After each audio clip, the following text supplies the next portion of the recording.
আমি মনে করি পুঁই শাক রান্নার যতগুলো রেসিপি আছে তার ভেতরে পুঁই শাকের সাথে চিংড়ির কম্বিনেশনটাই সব থেকে বেস্ট। দেখতে যতটা সুন্দর লাগছে খেতেও হয়েছিল অসাধারণ মজার। তাহলে চলুন কথা না বাড়িয়ে খুব তাড়াতাড়ি রেসিপিটা দেখিয়ে দিই, যাতে আপনারা তাড়াতাড়ি তৈরি করে এটা খেতে পারেন। ভিডিওর ভেতরে আমি খুব সহজেই দেখিয়েছি কীভাবে রান্না করা যায়, ছোট ছোট অনেকগুলো টিপস শেয়ার করেছি। ভিডিওটা পুরোপুরি দেখার অনুরোধ রইল। আর আমার ভিডিও যদি কোনো অংশ একটু ভালো লেগে থাকে তাহলে একটা লাইক দিতে কিন্তু ভুলবেন না। আমি এখানে ফ্রাই প্যান গরম করে তার ভেতরে পেঁয়াজ আর মরিচ ভালো করে ভেজে নিয়েছি। একটু লাল লাল হয়ে আসলে তার ভেতরে আমি আদা রসুন পেস্টটা দিয়ে দিয়েছিলাম। তারপর তো আমি পানি দিয়ে দিয়েছি। এরপর হলুদের গুঁড়া, মরিচের গুঁড়া আর লবণ দিয়েছি। আপনারা এই ক্ষেত্রে ধনিয়া গুঁড়াটা স্কিপ করার চেষ্টা করবেন, কেননা ধনিয়া গুঁড়া দিলে চিংড়ির ফ্লেভারটা নষ্ট হয়ে যেতে পারে। তো মশলাটা আমি ভালো করে কষিয়ে নিয়েছি। এখানে আমি ঢাকনা দিয়ে ভালো করে মশলাটা কষিয়ে নিয়েছি। আর এখানে আমি চিংড়ি দিয়ে দিয়েছি। সামান্য একটু পানি থাকা অবস্থায় চিংড়িটা দিয়ে দেবেন, কেননা এই মশলার ভেতরে আমরা চিংড়িটা ভালো করে সেদ্ধ করে আর ভাজা ভাজা করে নেব। এ পর্যায়ে চিংড়ির গায়ে যদি একটু বাজে গন্ধ থাকে তাহলে এই মশলার ভেতরে দেওয়ার কারণে সেটা চলে যাবে। দেখতে পাচ্ছেন আমি মশলার ভেতরে খুবই সুন্দরভাবে এটা বসিয়ে দিয়েছি আর ঢাকনা দিয়ে দিলাম। এটা আমি 2 মিনিটের জন্য ভালো করে জাল করে নেব। আর দেখতে পাচ্ছেন চিংড়িগুলো পানি প্রায় টেনে নিয়েছে। এ পর্যায়ে আমি চিংড়িগুলো বারবার নাড়াচাড়া করে ভাজা ভাজা করে নেব মশলার ভেতরে। ভাজা ভাজা করে নিলে খাওয়ার টেস্টটা কিন্তু অনেক বেশি বেড়ে যায়। তো আপনারা এই প্রসেসটা ফলো করবেন আর সকল রান্না খেতে চেষ্টা করবেন মশলাটা কষানোর পর্যায়ে মশলাটার পানি সম্পূর্ণ টেনে যাওয়া পর্যন্ত অপেক্ষা করার। আচ্ছা, এ পর্যায়ে আমার মশলাটা কষানো হয়ে গেছে। এখন আমি এখানে পুঁই শাক দিয়ে দিচ্ছি।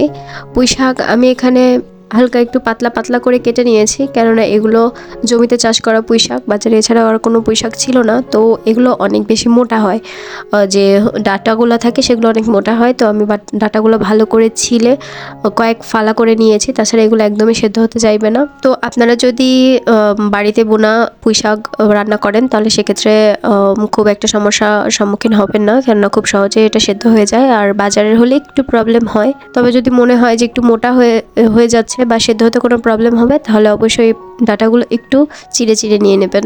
তো আমি এই পর্যায়ে ভালো করে মশলার সাথে পুঁই শাকটা ভালো করে মিশিয়ে নিচ্ছি।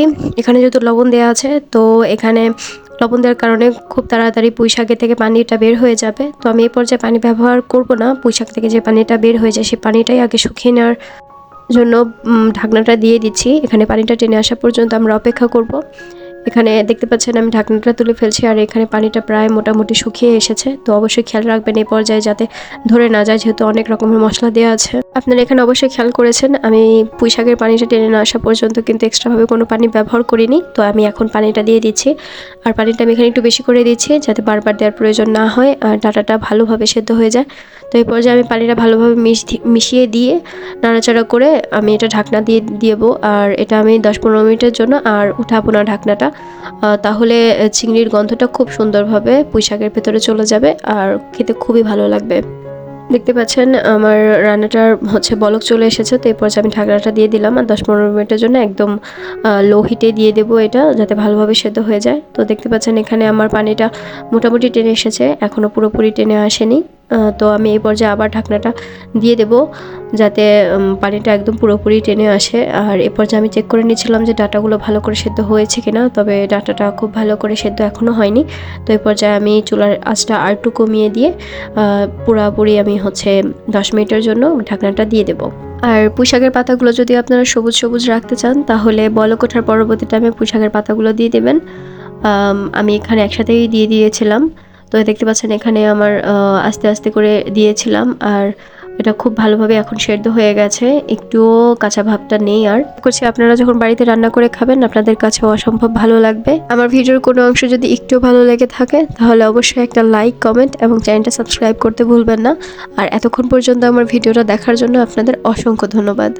আর হ্যাঁ, যারা আপনারা এটা বাড়িতে তৈরি করবেন তারা অবশ্যই একটা কমেন্ট বক্সে এসে আমাকে বলে যাবেন যে আপনাদের রান্নাটা কেমন হয়েছিল। সবাই ভালো থাকবেন, সুস্থ থাকবেন। আল্লাহ হাফেজ।